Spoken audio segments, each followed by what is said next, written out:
You're going to do the intro? Yeah. hmm Okay. Yep. It's setting up the meeting on YouTube. And we're there. Gonna make sure I'm muted. Yep, and we're live. Welcome, folks. Welcome to yes.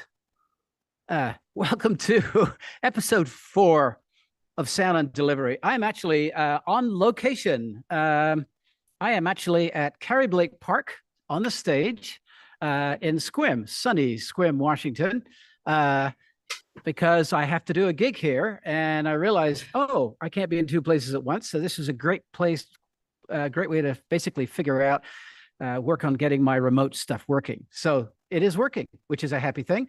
I'm Chris Glanister. That's Joel Tepp over there. And off we go. What do you got for us this time, Joel? Today we're talking about interfaces, sound interfaces. And for those of you who are not all that familiar with computers, you already have an interface and you're using it. If you are coming in with using a laptop or a desktop, because you need an interface to get from the microphone into the computer box. They are talking two different languages. And what what you're doing is you are converting the energy world in the physical world to codes, little zeros and ones, and turning it into digital information, which is how the computer experiences the sound. And then the computer, when it sends it back out to you, converts it back into the analog world. And in the analog world, even when you were growing up, you were using a converter because you were converting mechanical energy, which was the spinning of the 45 or maybe even a 78 record, and the interaction between that record and the needle. You were converting that mechanical energy into electrical energy, which went through the wires and then sent it to the speaker, and the speaker converted it back into mechanical energy.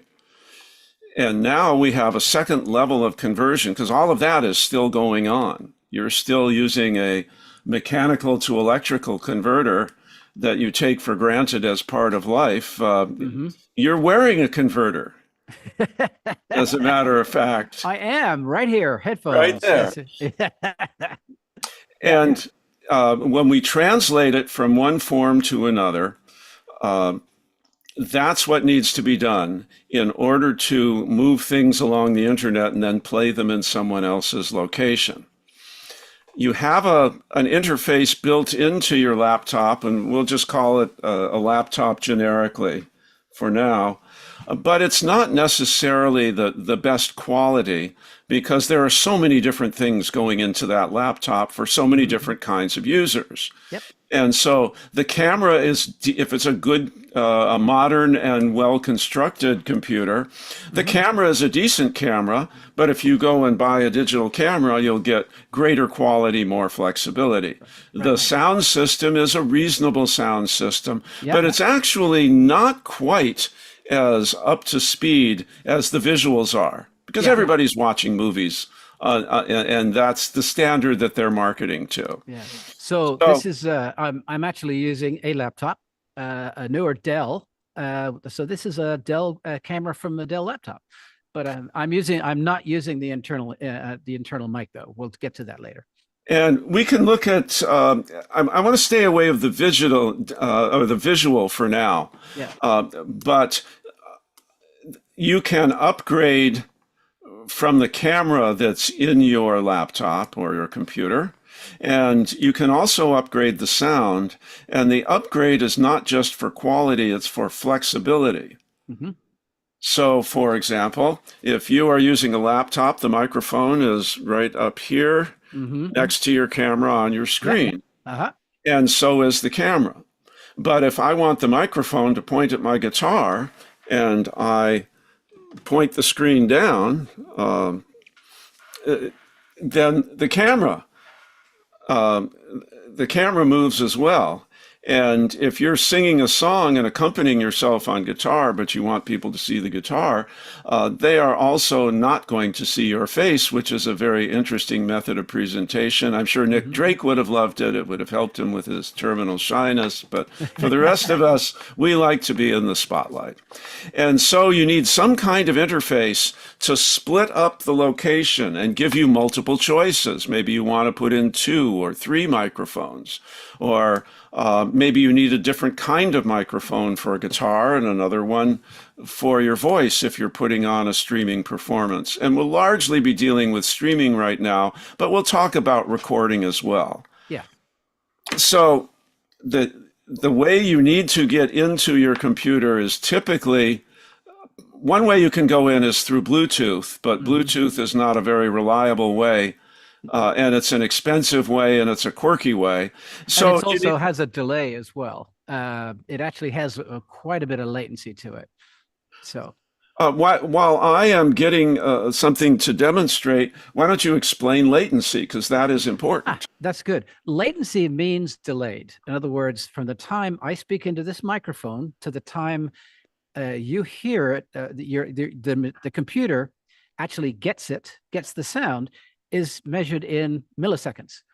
The older the equipment and the transmission, such as Bluetooth, because that is if it's transmitting to your device, uh, Bluetooth by default really is not a fast protocol, and it just simply is slower. And that means that the time it takes for you to get there is going to be a little less, and that means that it's going to sound a little strange because what you'll see is that me talking, but the sound not synchronizing with it. That's one piece of latency that you'll see. So people experience latency Yeah, when they're watching a Comcast through a weak connection with a yeah, yeah, rusty little connector, yeah. and they're watching the dialogue on the screen, and Right.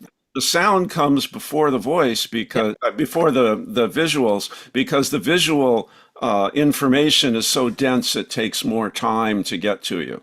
Yeah. So the way to get in without Bluetooth is through USB. Hmm. And the simplest converter, if you want to get an external microphone, you can actually get a cable that has an XLR plug, which is what would go into your microphone Hmm.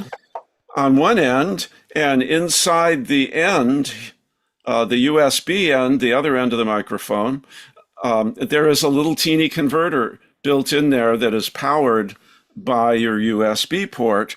So if you're on a very tight budget and you already have a microphone from your PA system, this is a way that you can put something together. Yeah. It then starts climbing up the ladder in terms of quality of tools and and quality of sound. This microphone is a Shure microphone. Hmm. It's a condenser mic, and they make 2 versions of this microphone. The same diaphragm and the same element is in there. With version number 1, it goes straight out from XLR into a standard sound system, and that is the best way to get your sound. Yep. But this microphone has a converter built in as well, and it hooks up by USB, Hmm. and that can be plugged directly into my computer, and that's the microphone I've chosen Hmm. for this talk. And it's quite a nice microphone. It To sounds good. give people a quick example of what the improvement is, so what did I upgrade from, and why is this a better solution for me? I'm going to go to the microphone that is attached to the video camera that I'm using in my computer. Hmm. And how does this sound now? Was there a change? Oh yeah, that's very chunky now, and not nearly It as good. limited frequency range and Yep. all sorts of other Yep. things. So if you're going to do one simple thing to improve the quality of your sound, you can get a USB microphone and set that up. And in Zoom, you go into the menu and you choose which microphone you're going to use. And as you can see, you can switch back and forth Yep. seamlessly. Yep. And I should have just switched. And has my sound improved? Oh, you're back to where it should be. Yeah. That's great. Yeah.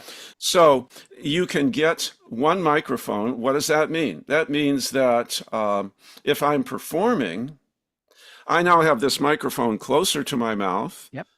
and it's going to get a better signal to work with in the first place. Hmm. It's also closer to my body. So if I were playing guitar down here, I've got a much better chance of picking up the guitar to enough with enough of a signal that Zoom will not cancel it out. We've talked about original sound Yep. before, and Yep. we won't go on that side trip Yep. now, but you can see that discussion on Far West's YouTube channel. Right. Right. Look it up there. And by having a microphone, and I could move this microphone down a little bit so it's closer to the guitar, but still reasonably close to my mic, and be able to balance the sound using a single source. Yep. So that's the first step up in improvement, and the interface was built into the microphone. Right. But what if you want a couple of microphones? Hmm. You can't plug in two USB microphones and use them both together Yep. because your machine has to choose between one or another source. Yep. And it sees the two microphones as different sources. You don't have the choice of using them both at the same time. Your hybrid car does not let you run the engine and run off of the battery, which would be a very interesting drag racing setup if you had two completely different engines at the same time. But I think it would last about as long as one of Elon's rockets. So we'll put that idea aside. So what if you want to get more than one device into your computer? And what if you want even better quality? Because this is a good computer and good converter in this Shure microphone, but there are boxes this big that all they do is convert. And that's what the engineer is using at a recording studio when he's converting into a digital recording that gets that luscious, rich, complex sound. We'll talk about the complexity later. The very first step is to get more than one input. And there are all kinds of interfaces. This is PreSonus. This is Focusrite. I think a lot of people are familiar with the Focusrite. Yep. Here's another one. And they've been making, there you go. Yeah. The audio box. Hold on to that for a second, Yeah. because I do want to mention that as the protocols for USB keep improving, and the newest Thunderbolt is even faster and can transmit more information, the various boxes that you can get are upgraded by the manufacturer. Yep. So when you're going and choosing, one of the easiest ways to see how old or new the box is to look at what flavor of USB. This is all right. Here's a great comparison. I have an OG audio box. Yep. There we go. And it has this old USB setup that is probably still on most of the printers that you folks are using. And if you take a look at Chris's picture, you can see it is USB-C, and there are all sorts of other upgrades and advantages to that box. But basically, they are a box. And is yours a single or a double input? The Go is a single. It's basically a really budget version of it. So it's like 60 or 70 bucks. It's cheap. Okay. Yeah. I'm also using the audio box as well. That's what I'm talking through. So notice that this Focusrite, which is the latest version of the 2i2, the Scarlett 2i2, with this latest version, the microphone inputs are in the back, and there are also line inputs in the front, and you can plug in two microphones, or very typically for a singer-songwriter, a microphone and a guitar. And now you have some controls. You can balance the volume without having to move the microphone all around. Each microphone can be in the ideal place for the device that it's being asked to transmit. Hmm. If you have a condenser mic, you can turn on the little button and add phantom power. Which we talked about last time.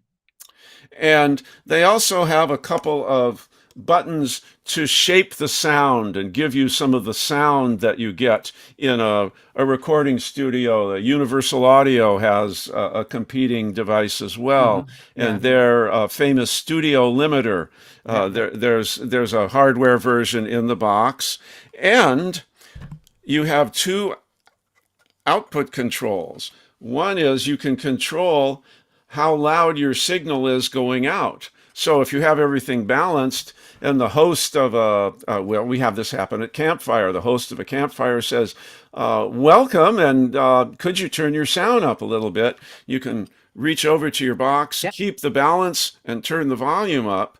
At the same time, there's a separate output for a headphone, and if you're wearing a headphone to use as your monitor, and when you're turning the sound up for the host, it's going to turn up the sound coming into your ears. And if that's not what you wanted, you can adjust the volume of the headphones. Or if you're too loud on the broadcast, but you want to hear yourself better, set it up in the opposite way.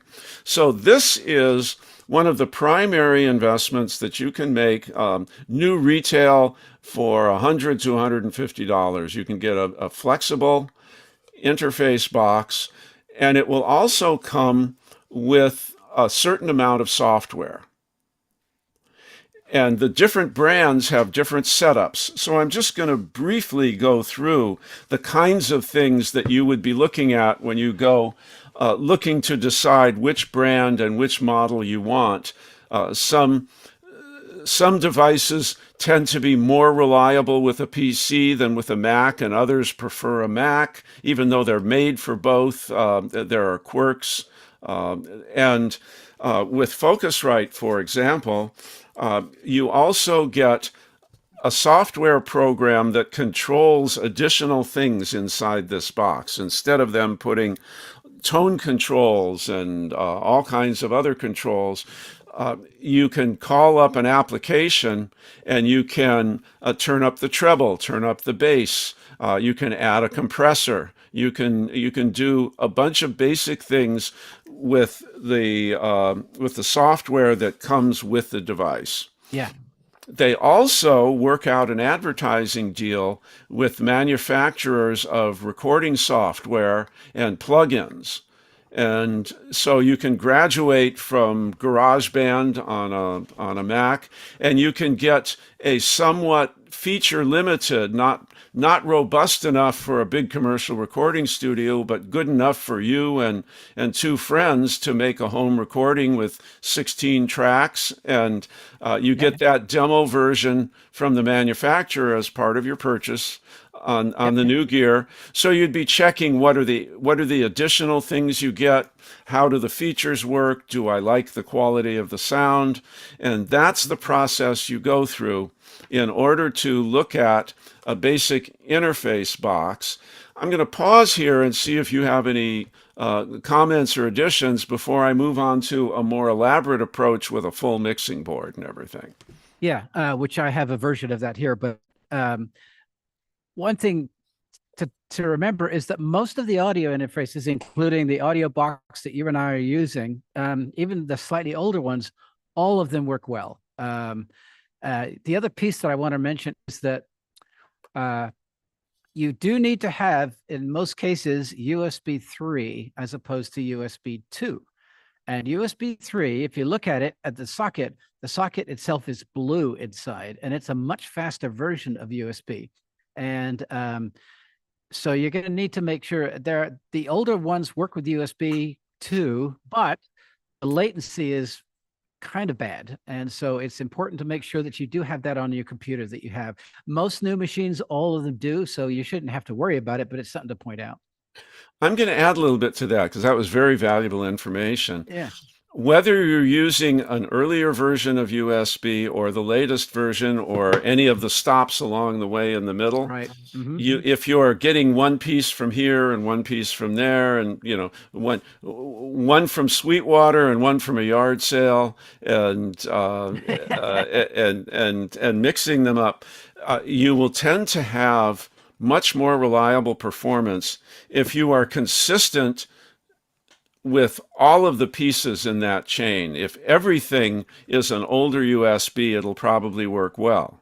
Hmm. If everything is upgraded, that will work well. But when we come to the microphone of the day, I'm going to show you how going backwards can be a problem just as much as um, going forwards can be a problem if you don't have everything lined up and running the same flavor of USB. Without getting too technical, Yep.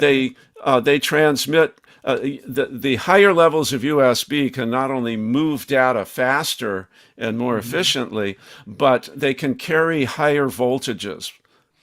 And the reason is the newer versions of USB and Thunderbolt, which is a Mac designed flavor comparable to USB C, they will also use that to charge the laptop. It's the same plug. Yep. The European Union made them all standardize on the same plug, where in America, everybody has the opportunity to overcharge you for the power supply on your laptop. Yeah. It's the land of never-ending opportunity. Yeah. But it can carry that higher voltage, and the actual pins, when you look inside that little socket, we see an oval when we look at it on the device, Yep. but when you look inside, there are a different number of pins connecting and they don't line up, and then you want to know, well, why doesn't this microphone work, and which device can I use? Hmm.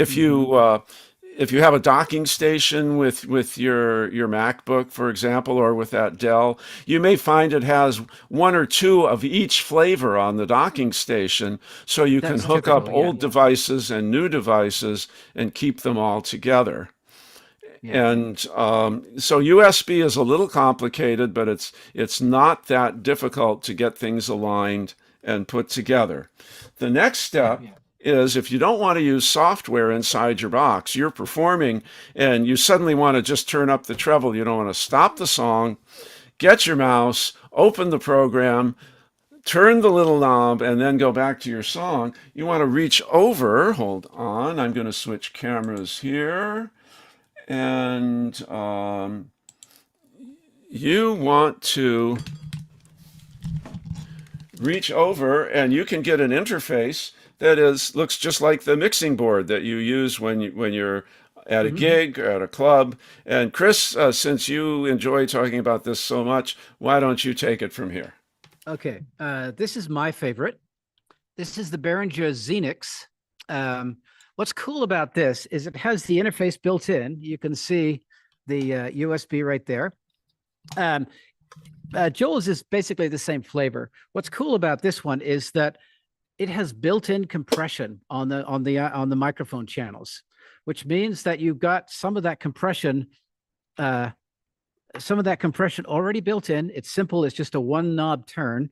Um, and it's very clean. And but it's a full mixer, and you can go up to 12 channels or more. But Joel's point is that there are other flavors of that out there. Mackie makes a good one. That's what you've got, right? I think you've got a Mackie, right? That is a Mackie, yes. Yeah, right. Those are the two that most people know about. Either one works fine, but they do work well. And for somebody, if you're going to be using multiple microphones, frankly, that's the way to go. It should be pointed out also that if you have just a standard mixer and it doesn't have an interface, you can plug that mixer into an audio interface. And you have to be careful about gain structure. But then it gives you the best of both worlds. You've got Define gain structure.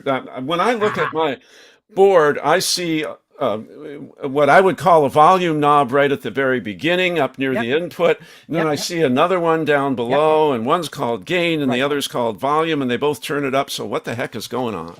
So if gain structure is the amount of volume controls that you have in your chain. So if you start with the first one that is closest on your mixer, let's say you're just for grins here, you've got a standard mixer going into interface and then into the computer. Well, guess what? If you crank the mixer up too much, you will distort going into the interface because there's too much energy and it just simply distorts. So you have to make sure that you back off on that. And then you make sure that your volume going into the computer is up enough so that it can handle it. And if you just, most of the time, if you're mid range on both of them, you're in pretty good shape.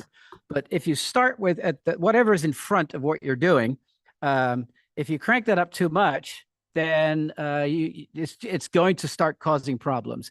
And this, by the way, goes for any form of audio. I have to think about it when I'm mixing for live work or doing it in the studio, same thing.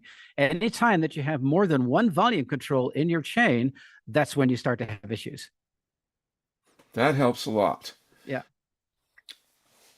Everything we've talked about so far is equipment that will work very well for presenting yourself on the internet, for live streaming, for making a home recording.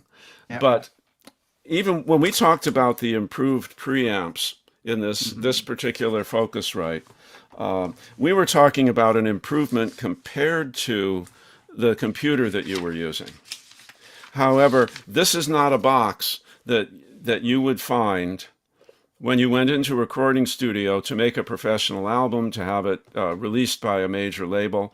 Now, you may find Focusrite is being used there, or Universal Audio is being used there, but it is a different product in their line. It's not at the home consumer level. It is at either the prosumer or the true professional level.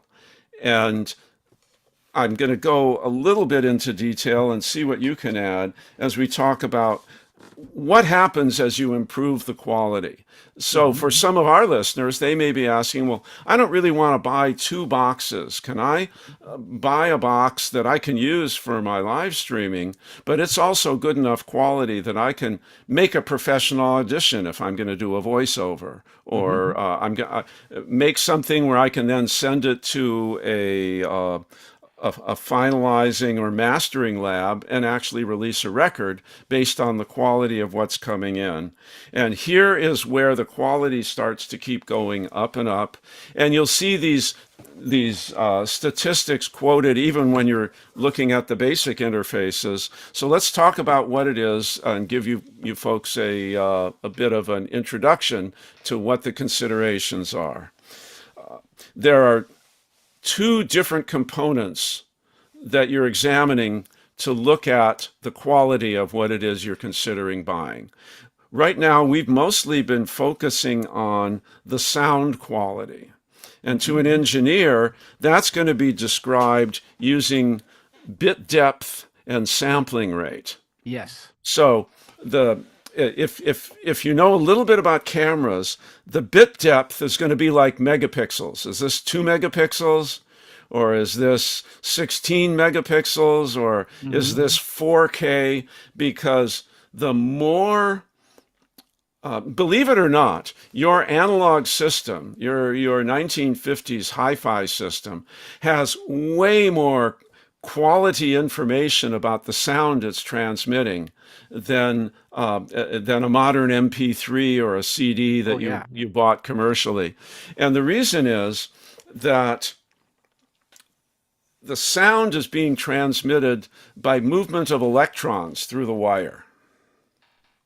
And you've got trillions of electrons moving past a certain point in that wire, going from your home stereo to the speakers at every given instance. And that level of electrical information is describing things in immense detail. And it's also describing them in the same language that we experience when we're in the room and listening. It has to do with waves and motion And the electrons are not just carrying the signal, they tend to resonate with the information that they're carrying. You'll hear people talking about a collector level old tube amp system where the engineers were twisting the wires at an exact number of turns per inch and laying them out carefully because there was a resonance of everything vibrating. It's good vibrations. It's basically what it is. Macintosh, for instance. Macintosh, Yep. absolutely. Yep. And how ironic that Apple destroyed the sound quality that originated with Macintosh. That's that's beyond words in terms of irony. Anyway, you might see a bit depth of 12-bit or 16-bit in an older unit. You'll see 24 and now 32-bit in a newer unit, and that will be the density of the information, and therefore how accurately does it sound like that Martin you paid thousands of dollars for, as opposed to sounding like an Esteban guitar that you ordered off the internet at midnight. And we're just so that you know, folks, we're because I'm sitting on guest wireless. There we go. Sorry, I'm sitting on somebody's guest wireless, and I think we're back. We were having some issues, so I think we're back. Hopefully, we're back. well, I'm going to keep moving along.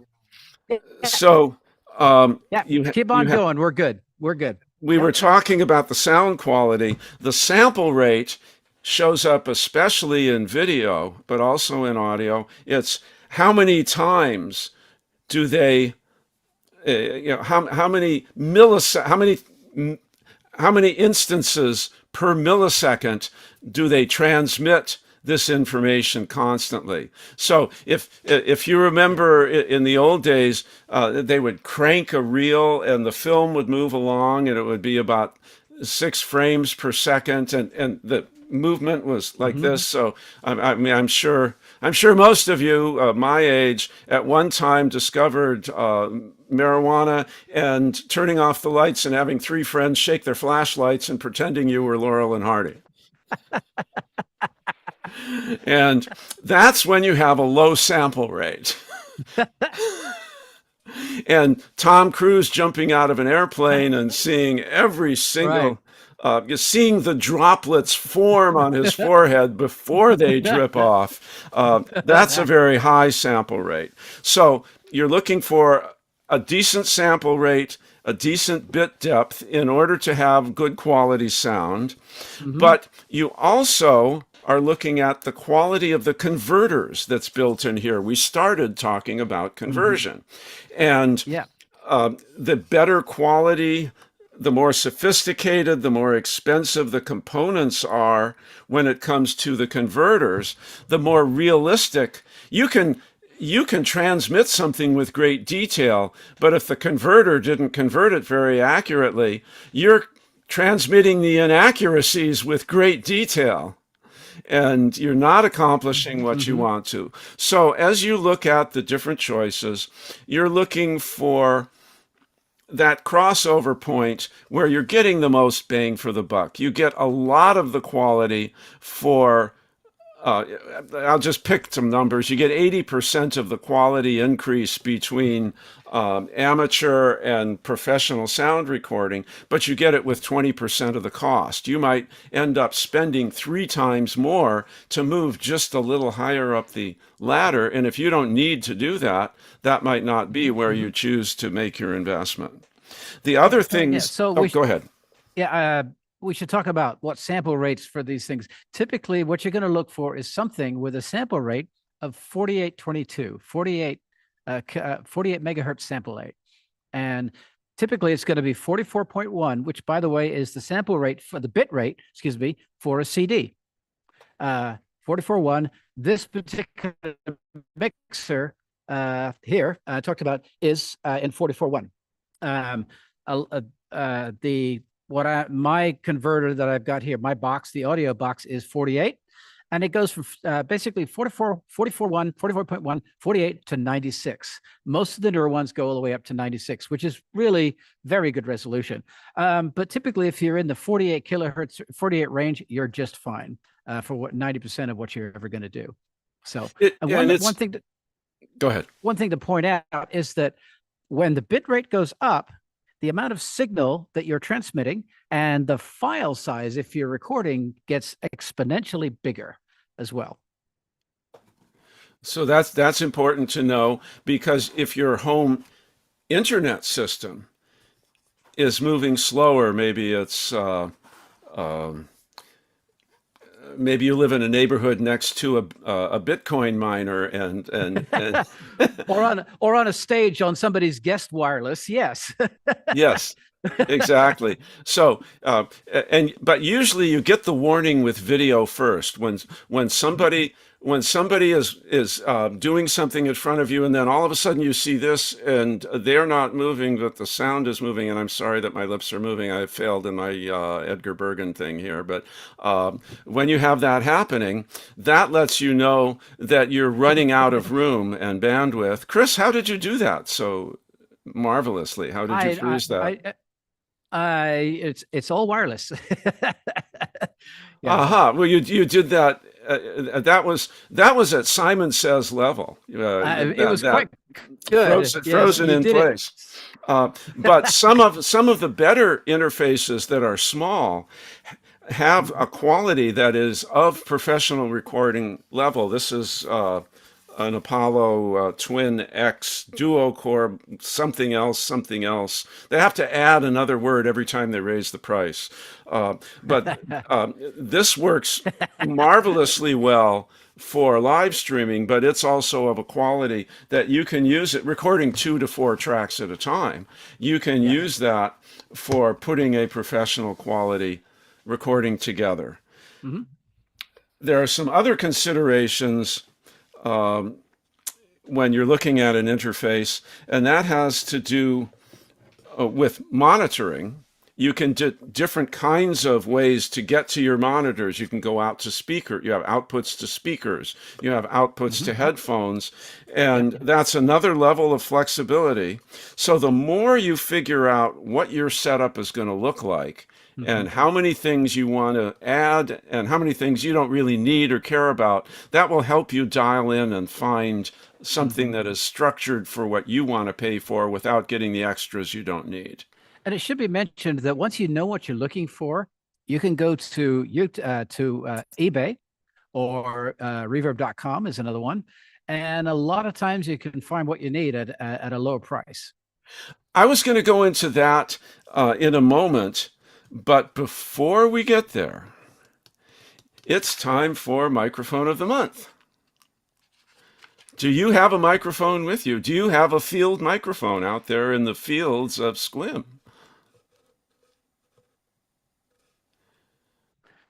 Aha, yes. Okay, what's yours? So your image is frozen there. You're back again.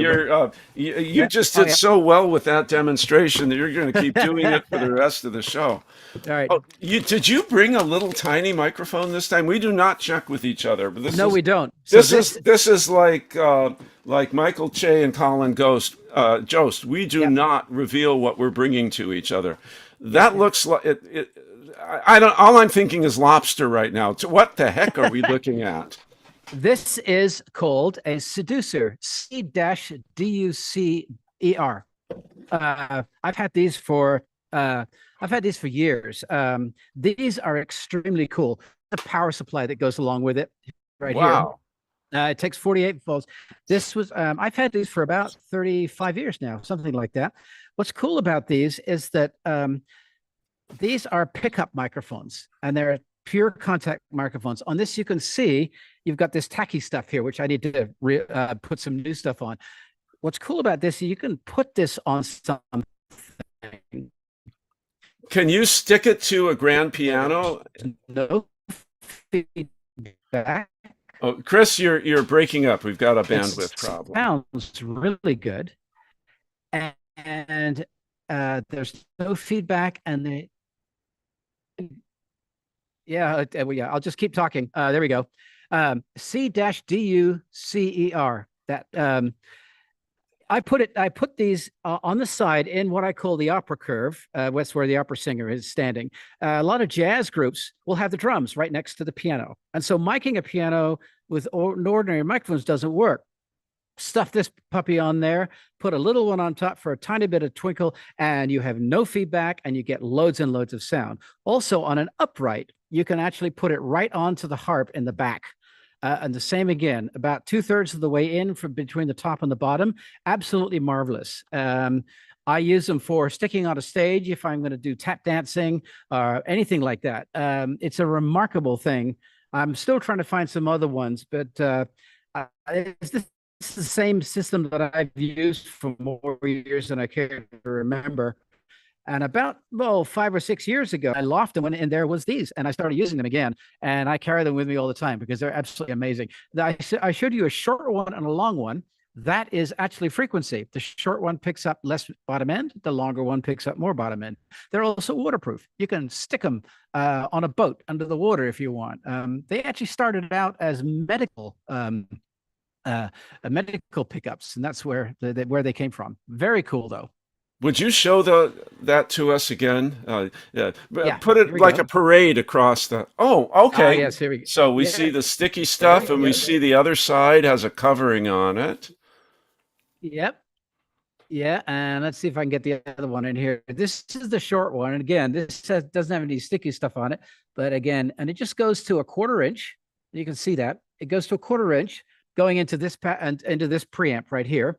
There we go, and that's the preamp. And then this either takes 48 phantom power, or I actually have a phantom power module that'll go into it as well. This takes two of them, one and two, and it's made by let's see, C-Tape Developments. That's right, Aldershot, Hampshire. So yeah, British company, and uh, I remember that the folks at Dusty Strings used to use these as pickups on their harps for years.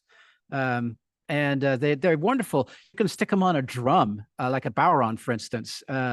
Stick them on a How harp. You expensive got to be are they? careful about that. That's really. If you can find them, they're not made anymore, but Uh-huh. they're not cheap. This would have been around $300 to $400 worth of microphone, something like that, maybe 3 to 5, depending. So not the That's cheapest thing in the world, but fascinating.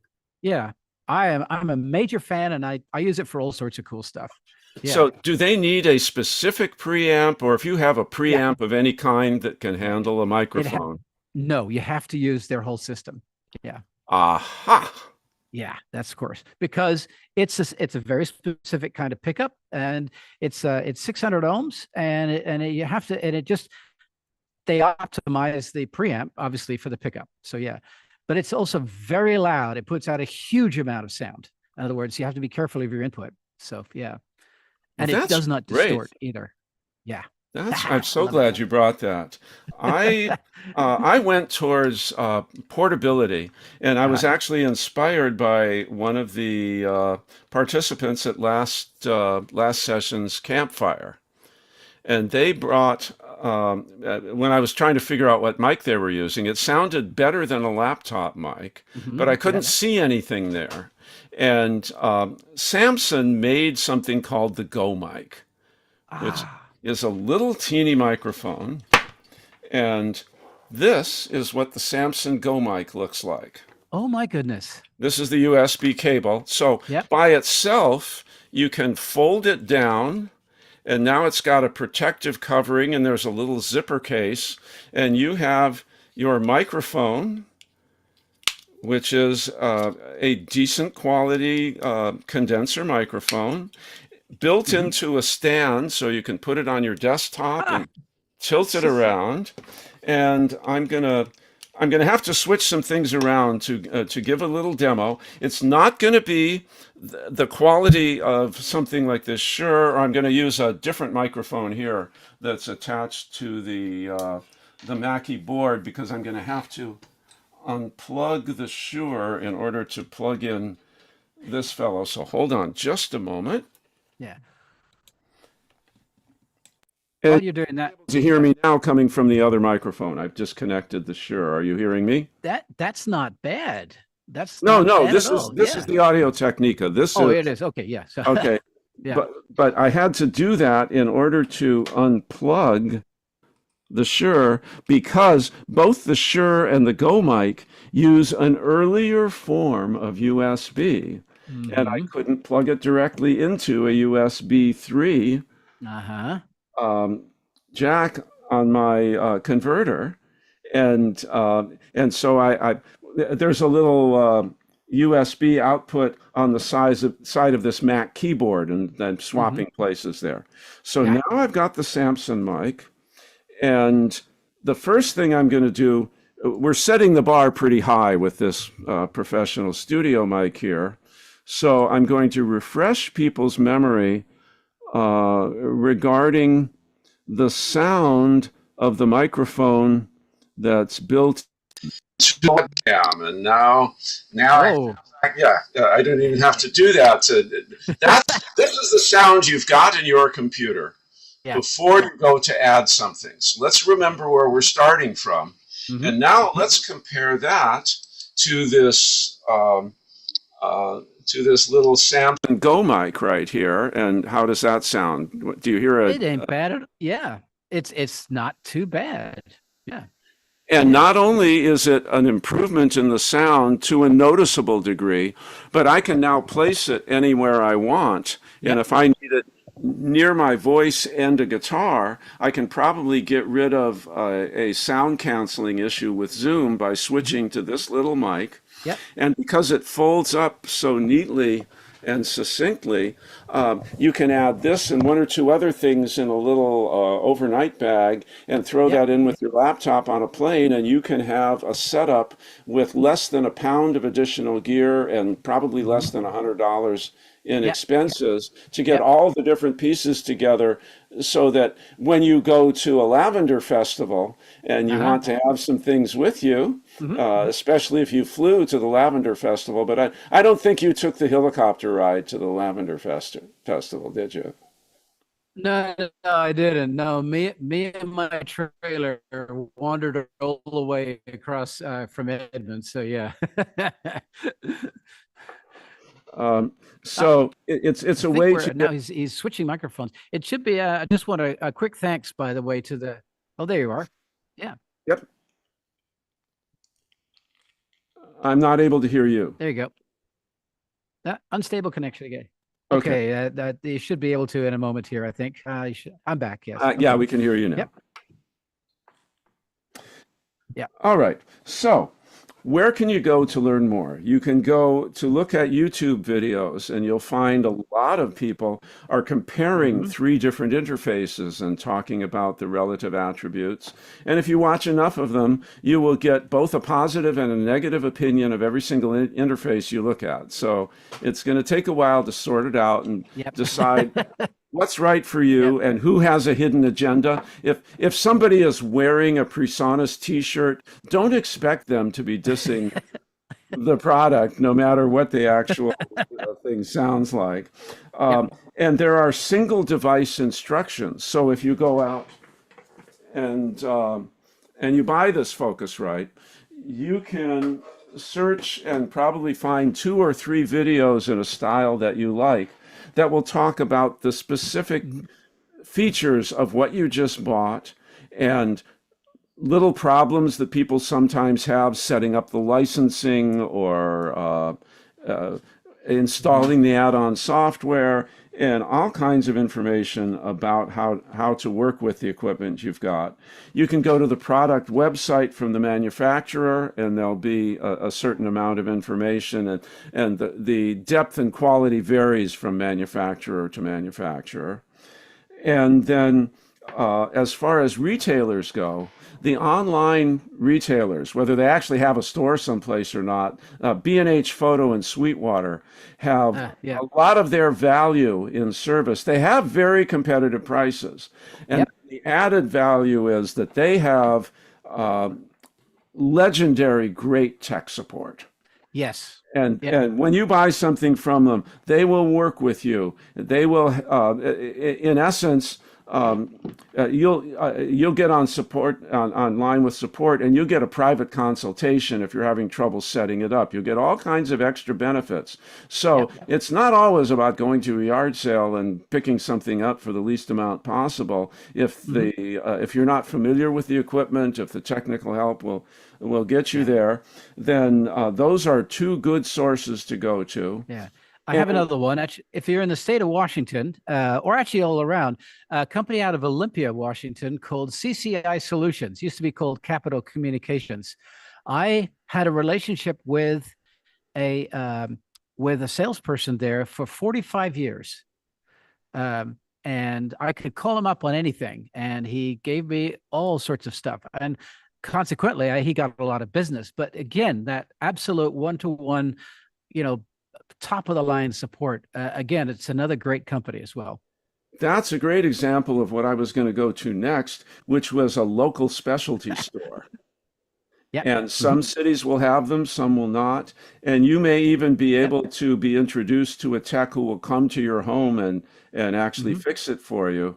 Hmm. Um, and then another place that is price competitive and not not necessarily as trained or staffed at the same level for online support, but very well equipped to demonstrate things in front of you is Guitar Center.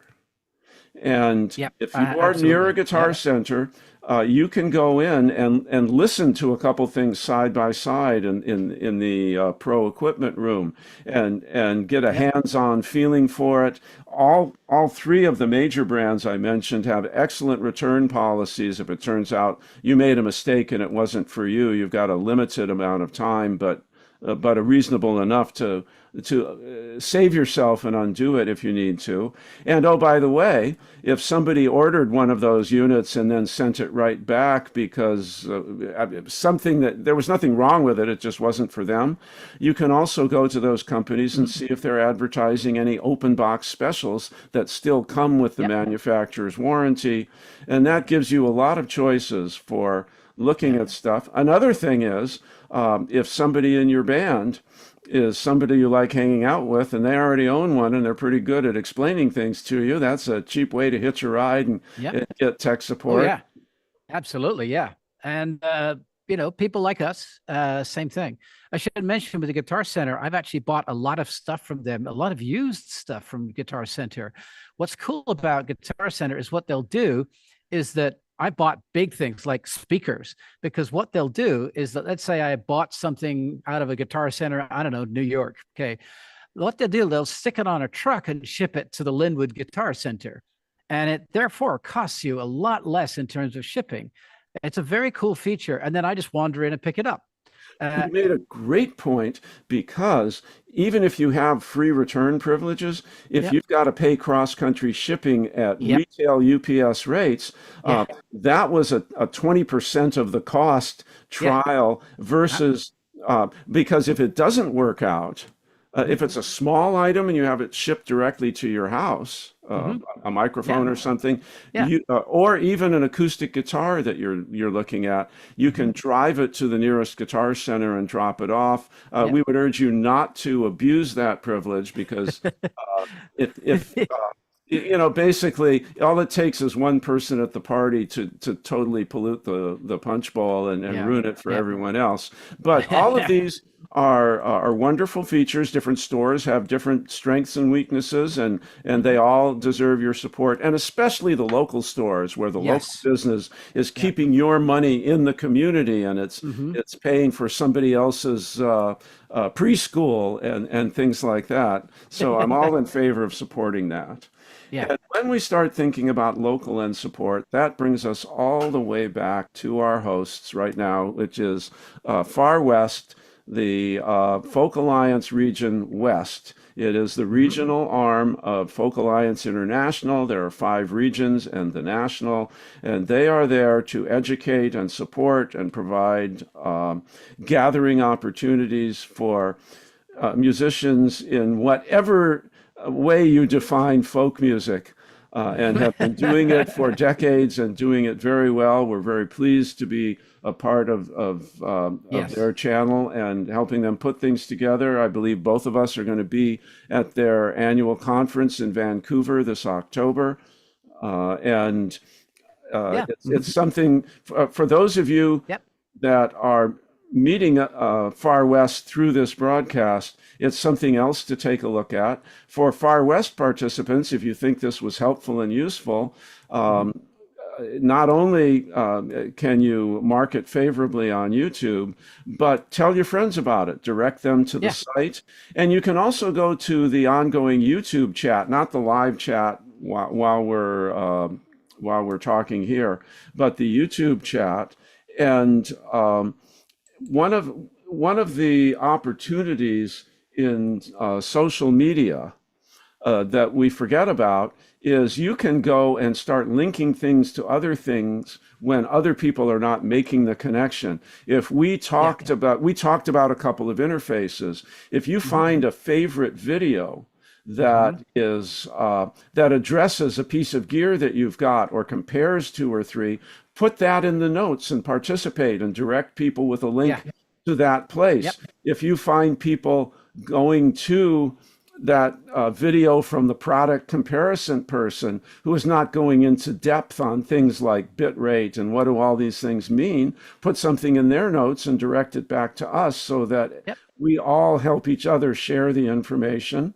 Yeah. I want to thank Karen Sullivan, who is the president of Far West, excuse me, for helping us put this together, and especially Deb Ewing and Barbara Denz, who are behind the scenes making sure that you can Yes. actually Yeah. see Yes. me in my fluid And motion they and Chris in his stop time freeze motion. and they not only that they put up with us, which is by itself is enough. So come to the Far West uh, website. Maybe and I've you'd got like a to there we go. participate in one of the campfires and show a little bit of the what you're working on with a song or something like that, or look at one of the other Yep. activities Yep. available online and help prepare yourself for the conference. Thanks for joining us, and we'll look forward to seeing you at the next session. Yes. Bye, everybody. Yes, indeed. Okay. Well, see you later. I'll see you. Bye from Squim. And I'm now going to